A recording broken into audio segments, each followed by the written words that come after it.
Você já passou por uma situação na vida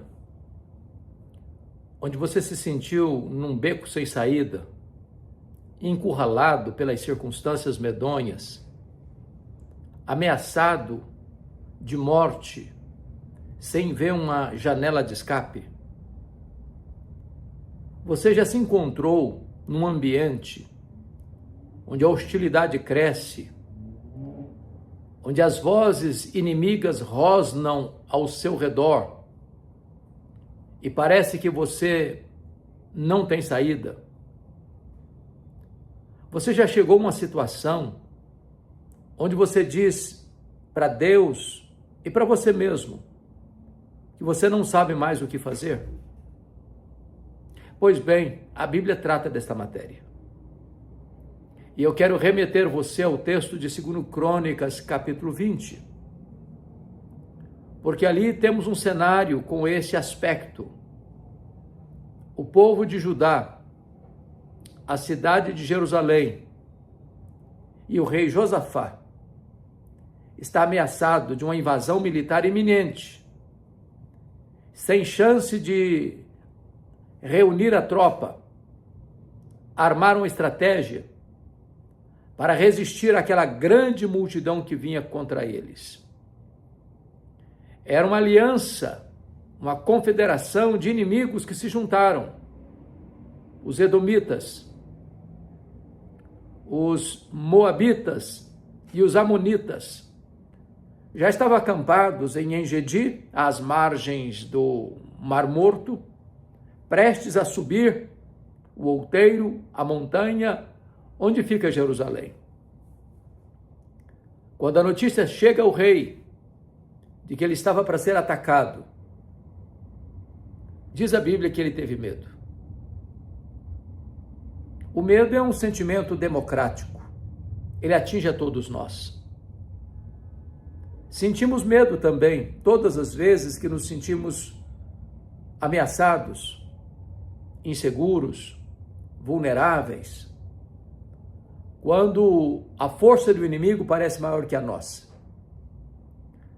Mas o rei Josafá não apenas teve medo. O medo levou à ação. Não congelou o sangue em suas veias, nem paralisou suas ações. Ele pôs a buscar ao Senhor. Ele voltou-se para Deus. Ele recorreu ao Onipotente. Ele buscou refúgio e ajuda naquele que é o todo-poderoso Deus, que pode mudar o placar do jogo, que pode virar a mesa da história, que pode impor aos inimigos uma acachapante derrota, que pode nos dar uma vitória retumbante. E ele convocou a nação a jejuar. O jejum é uma prática espiritual importante. No particular, deve ser com discrição. Porém, há momentos em que o jejum se torna público. Há momentos em que ele deve ser uma santa convocação, para que todos se humilhem debaixo da mão poderosa de Deus. E é nessa conjuntura que o rei Josafá decretou um jejum em todo o Judá. E a nação, como um só homem, começa a buscar a Deus. Josafá é um líder político, mas um homem temente a Deus. É um homem que reconhece que acima dele existe uma força maior, não impessoal, mas o Deus vivo, Criador do universo, sustentador da vida. Como seria bom se nós tivéssemos políticos hoje que, diante das aperturas da vida, reconhecendo a limitação dos recursos humanos, pudessem recorrer a Deus. As nações que foram fundadas debaixo da bandeira do Evangelho foram nações prósperas, porque Deus é a fonte de todo o bem. Ele é aquele que pode nos socorrer na hora da nossa aflição, reverter situações humanamente irremediáveis. E foi isso que o rei Josafá fez. Ele conclamou a sua nação a buscar a Deus. A circunstância é medonha ainda. O cenário não mudou. A ameaça é real. Os inimigos são truculentos. Eles planejaram esse ataque há muito tempo e pegaram o rei Josafá de surpresa. E chegou um momento de tamanha perplexidade e angústia no rei Josafá, que ele declara em 2 Crônicas 20:12, e eu peço vênia para ler, para não pular uma palavra sequer. E ele disse o seguinte: nosso Deus, acaso não executarás tu o teu julgamento contra eles? Porque em nós não há força para resistirmos a esta grande multidão que vem contra nós, e não sabemos o que fazer. Porém, os nossos olhos estão postos em ti. O que ele está clamando é por uma intervenção divina, porque uma reação militar agora seria inócua.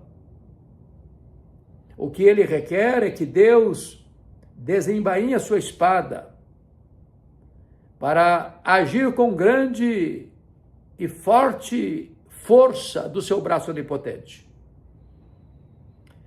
E Josafá admite uma coisa: não há em nós força para resistirmos a essa grande multidão que vem contra nós.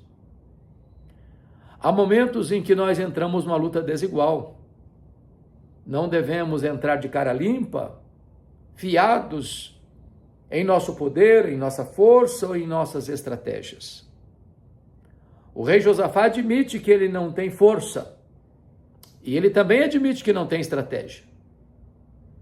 Ele está numa situação extremamente delicada.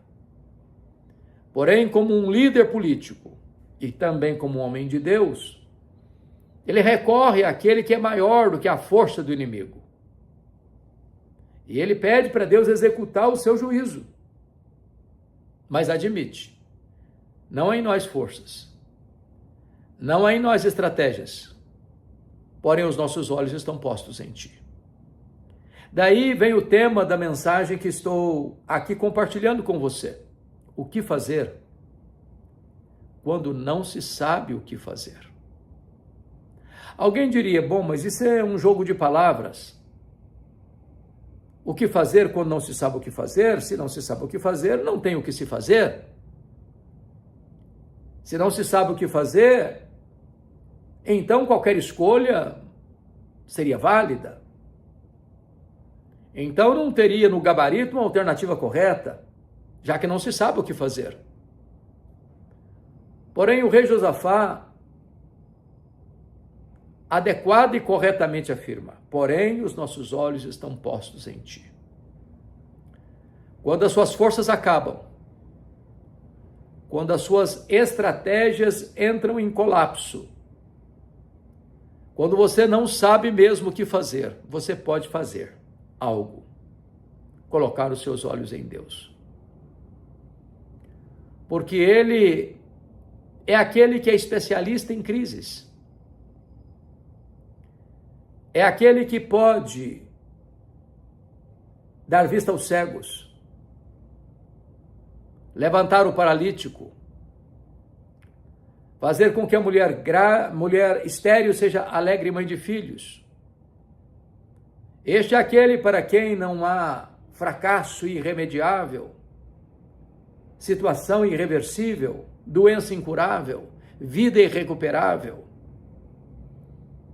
Este Deus não conhece derrota, não é um colecionador de fracassos. Quando ele desfere o seu braço, os inimigos entram em desespero. Permita-me ilustrar. No Reino do Norte, as 10 tribos se afastaram de Deus. E dos anos 931 a 722, 19 reis, 8 dinastias, nenhum desses reis andou com Deus. Porém, aqui no Reino do Sul, Judá, o governo é alternado com homens maus, mas também com homens piedosos.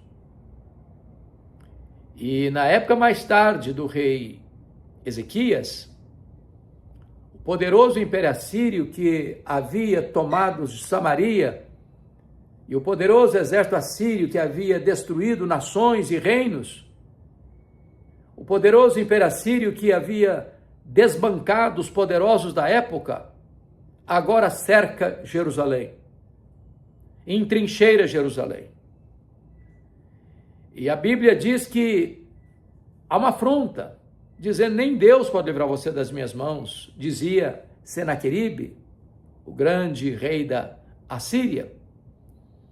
Então, diz a Bíblia que o rei Ezequias buscou o Senhor, consultou o profeta Isaías, e Deus disse através do profeta Isaías que Jerusalém não precisava ter medo, que nenhuma flecha seria lançada contra a cidade, que Deus colocaria confusão entre eles, que o próprio rei Senaqueribe ouviria de grandes rebeliões na sua terra e voltaria para lá para ser assassinado no templo do seu Deus pagão pelos seus próprios filhos. Mas Deus escalou um único anjo. E este anjo matou ao redor de Jerusalém 185 mil soldados assírios. E a cidade de Jerusalém foi poupada. Este é o nosso Deus. Para quem não há impossíveis. Para quem não há causa perdida. Este é o nosso Deus que pode o impossível dos homens. E este Deus é o Deus a quem o rei Josafá recorre em oração. E quando Josafá ora a Deus, a palavra de Deus vem a eles, dizendo que eles não precisavam ter medo, que a grandeza do exército inimigo, com o seu poderio bélico, não poderia resistir ao poder de Deus, que a cidade de Jerusalém seria poupada. Eles escutam a palavra de Deus, eles ouvem a palavra de Deus. E bem-aventurado é o político, seja ele do poder legislativo ou do executivo, que nas crises pessoais ou nacionais, quando não tem mais nenhuma alternativa humana plausível para enfrentar a crise, recorre a Deus. E foi isso que o rei Josafá fez. E Deus disse mais, que o rei deveria colocar um coral à frente do exército de Judá. Queria cantando e louvando a Deus em voz alta sobremaneira. E diz a Bíblia, que tendo então eles começado a cantar e a dar louvores, pôs o Senhor emboscada contra os inimigos confederados que ameaçavam, e eles foram desbaratados. Ou seja, eles se engalfinharam confusamente e se autodestruíram. Deus criou neles uma loucura, uma confusão mental. E em vez de eles se atirarem assodadamente contra o adversário que queriam conquistar, eles se autodestruíram. Na verdade, a Bíblia diz que de Deus não se zomba. Ninguém pode insultar o Deus vivo e sair ileso, incólume. O rei Josafá começa essa dramática experiência com medo. Mas ele termina essa experiência com louvor. Com louvor. E quando o exército de Judá chega ao local onde estava acampado as 3 nações adversárias, eles haviam se destruído, mas deixado despojos, ricos despojos. E o vale da ameaça foi rebatizado pelo vale da bênção. Deus muda o placar do jogo. Deus reverte a situação. Deus muda o cenário. Ele é especialista em transformar noites escuras em manhãs cheias de luz. Ele é especialista em transformar o choro amargo em sorriso de vitória. Ele é poderoso para trazer saúde onde a doença enfiava as suas garras e os seus tentáculos. Este é o nosso Deus, o Deus vivo, o Deus Todo-Poderoso, para quem não tem causa perdida, para quem não tem problema insolúvel, para quem não tem causa insanável. Ele pode tudo quanto ele quer.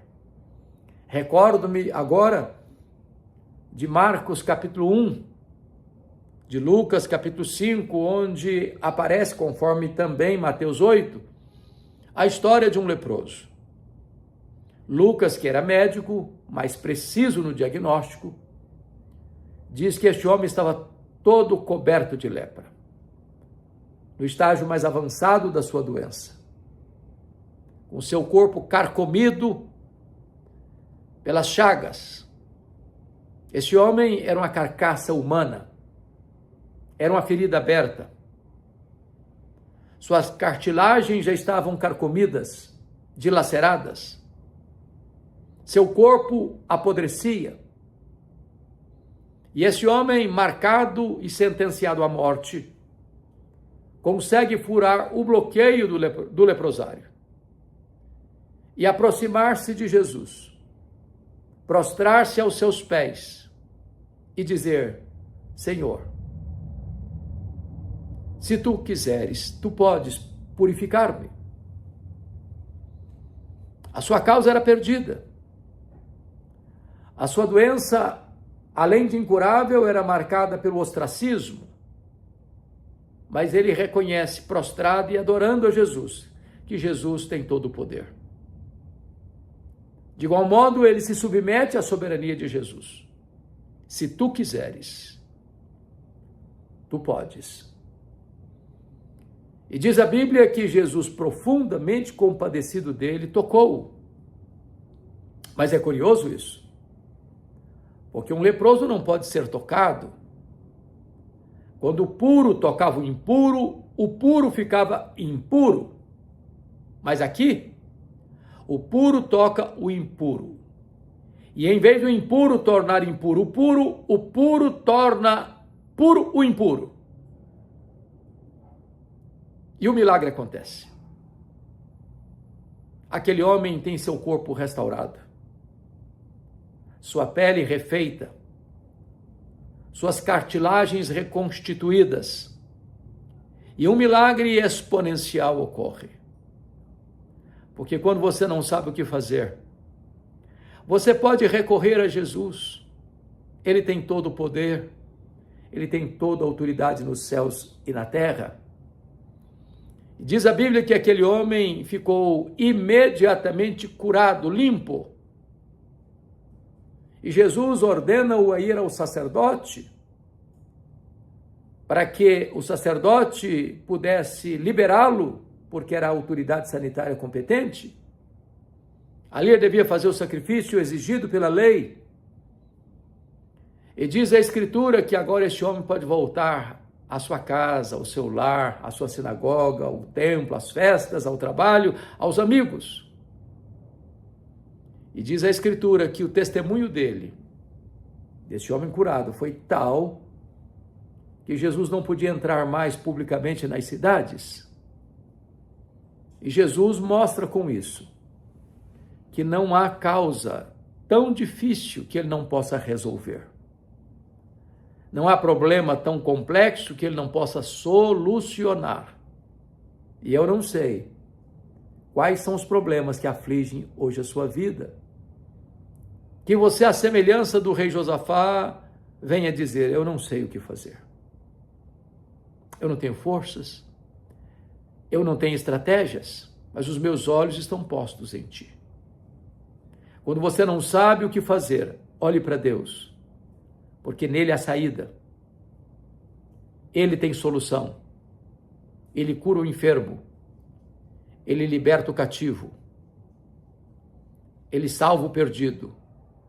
Ele faz novas todas as coisas. Talvez a semelhança daquele leproso, você também tem algo na sua vida que você não pode resolver. Você não sabe resolver.